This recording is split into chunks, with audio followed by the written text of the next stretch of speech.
everyone, my name is Lexi and welcome back to my channel. Today I will be sharing with you 7 books that make me sad / 7 books that have made me cry. I don't know what I'm titling this yet.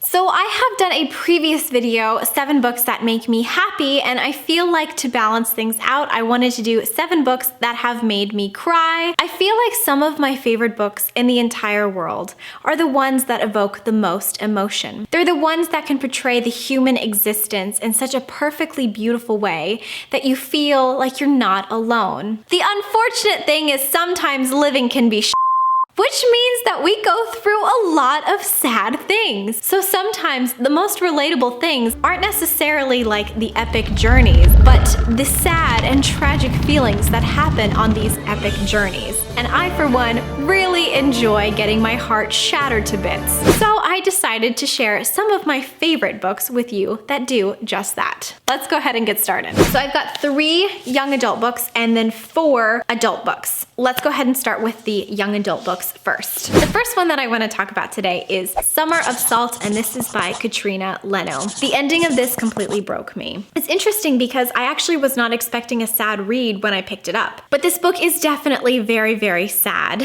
So this is about a girl named Georgina, and Georgina belongs to a family where all of the women have some sort of magical ability, but this isn't like Harry Potter. This is like more of a magical realism feel. It's something small. Well, Georgina is still waiting for her powers, and if her powers don't show up by the end of the summer, which is her 18th birthday, that means that she doesn't actually get any powers. So she's sort of waiting for that. While that's happening, she also meets a girl named Prue, and they develop a little bit of a relationship. The sadness comes from this bigger plot. You're trying to figure out this tragic event that happened to their family. You all figure it out sort of together towards the end of the book, and this tragic event is dealt with in a very beautiful and lyrical way. Katrina Leno made everything so charming and whimsical and magical, but also very hard-hitting, and I definitely cried while reading this book. I highly recommend it. Beautiful, beautiful writing. The next book that I have to share with you today is The Strange and Beautiful Sorrows of Ava Lavender,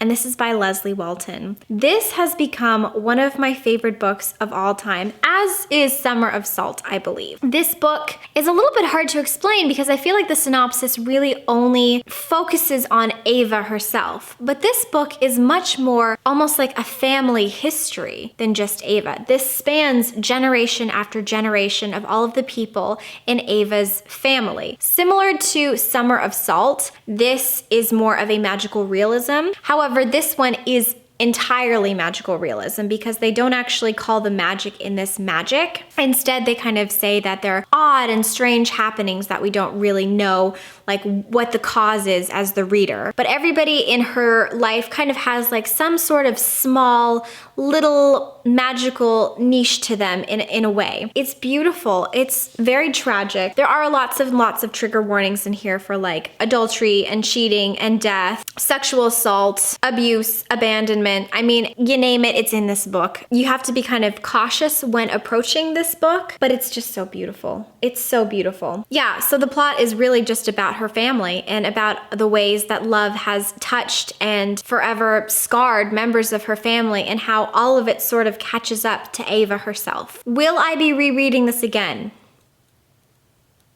I don't know, because it is one of the best books I have ever read. But when I say this book broke me, I mean it kicked me, knocked the wind out of me, and then just kept going. This completely destroyed me. But I mean, I enjoyed getting my heart broken while I was reading it. The next book that I have to share with you today is We Were Liars by E. Lockhart. This is less of like a very sad, dramatic book and more of like a little bit of a thriller, suspense, mystery young adult. I wouldn't get scared off by the fact that it made me cry. So I'm gonna leave the synopsis a little bit vague just because everybody says that it's better to go in blind, and it truly is. But this is about a girl named Cadence, and she belongs to this very wealthy and prominent family called the Sinclairs, and they stay in these summer houses every single year on this island that they own because they're that wealthy. This is sort of about the summer that she kind of forgot a lot of the things that happened and she's trying to remember things that happened from that summer. It shocked me, actually, and I love E. Lockhart's writing style. It was sharp, and it wasn't lyrical, actually. It was like to the point, but with these incredible allusions and metaphors that were just sort of interwoven into the text seamlessly. She did an incredible job just keeping me at the edge of my seat and getting really invested in these very cold and aloof characters. I cared so much. And then when the ending happened, it shocked me and I could not stop crying. I've actually reread this book a couple times. I really, really highly recommend this, whether you are interested in thrillers or whether you were interested in crying your eyes out. Okay, let's move on to adults.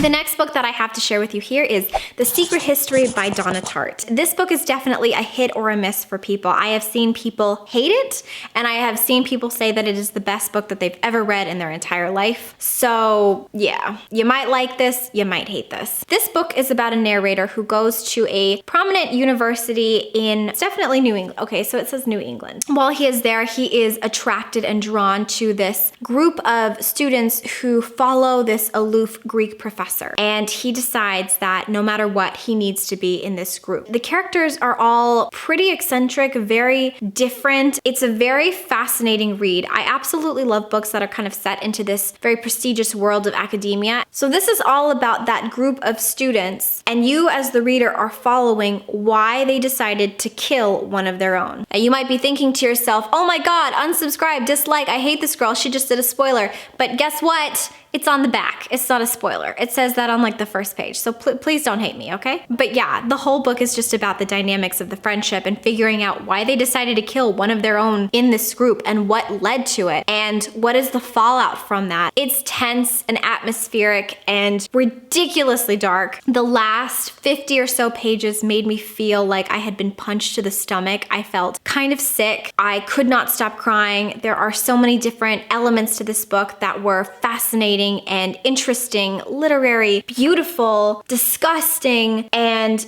they ripped my soul apart. I recommend it if you like a good cry. Oh, this one. This is the love of my life, guys. The next book that I have to share with you is probably my favorite out of this whole list, and it is The Song of Achilles by Madeline Miller. I love this book. This book can do no wrong. I've reread this several times. Now I want to reread it. As soon as it's in my hands, I immediately just start to fall in love with it all over again. This book is Madeline Miller's interpretation of a spin-off from the Iliad. So the Iliad was written by Homer. We all know all about it. It's the Trojan War, and it starts off with talking about the rage of Achilles. You know, Achilles has just lost his best friend Patroclus, and so that is what makes him decide to kill Hector, seal his fate, make him know that he's going to die, but that his side is going to win the war of Troy, right? That's the Iliad. That's not this book. This book is Madeline Miller's imaginings of what could have sparked such a strong desire in Achilles. Because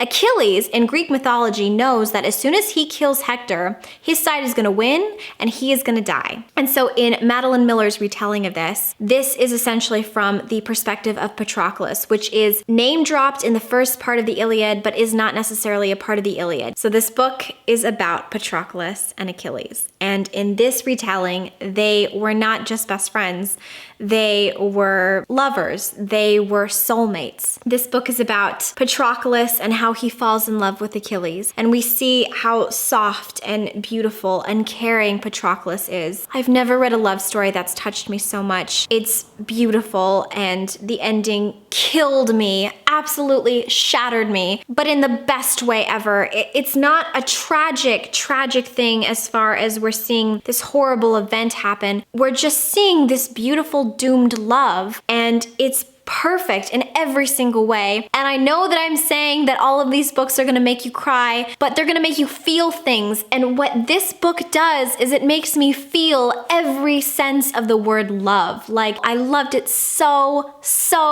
much, and I highly recommend it.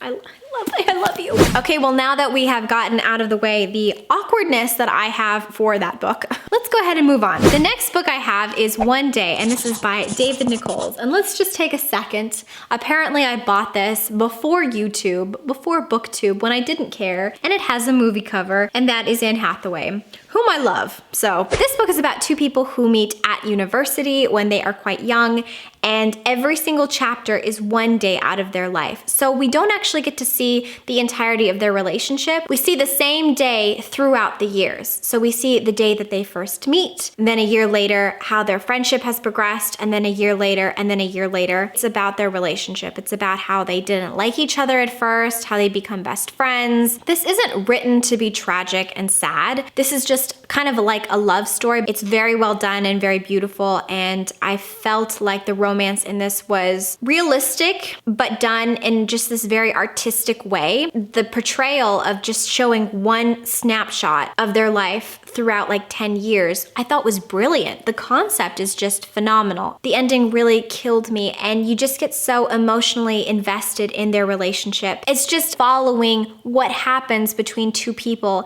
and how a lot of the time two people can like each other, but sometimes the timing doesn't always work out. No spoilers. I loved it. I recommend it, especially if you like a good love story. Finally, the last one that I would like to share with you today is The Time Traveler's Wife, and this is by Audrey Niffinger. So if you have seen the movie is cute, but it definitely harps on like the sadder parts of this book, and I felt like this book had a lot of parts that were just genuinely like very happy. Again, this is a romance, but this is a literary romance, so it's definitely the portrayal of a relationship, like all of the nitty sad things, the happy things, everything in between. I really loved it, and I loved the portrayal of love in particular with it. This is about a girl named Claire. She is very young when one day she goes to the edge of her mansion, because she's young, she's like 6 and she's living with her parents. And at the end of this mansion, all of a sudden, a man appears. She says that she's not supposed to talk to strangers. And he says, well, I know you, Claire. He bends down and he says all of these nice things, and things that she has no idea how he would know about her family and stuff. And then he says,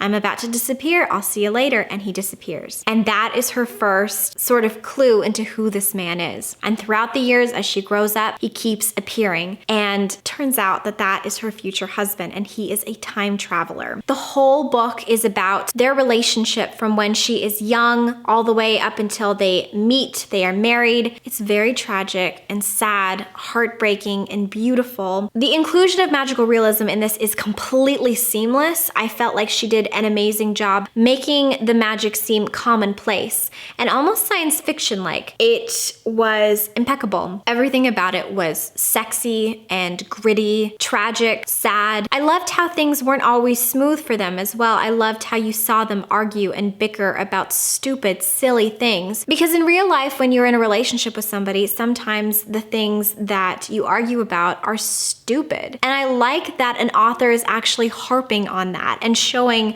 that that is a normal part of a relationship. I just thought that she did an amazing job, and I loved it. I would reread this for the cry, but also just for the epic and beautiful love story. Okay, you guys, that is it for my 7 books that have made me cry, or whatever the hell I'm titling this video. I hope you enjoyed them. Do you have books that have ripped your heart out, but in a way that made you say, thank you, can I have more? If you do, please leave those recommendations down in the comments. As always, I am always down to try out a new book. Thank you so much for watching, and I hope you have a wonderful day. Until next time, you guys, please keep your head in the clouds and your heart in a book, and I will talk to you later. Bye!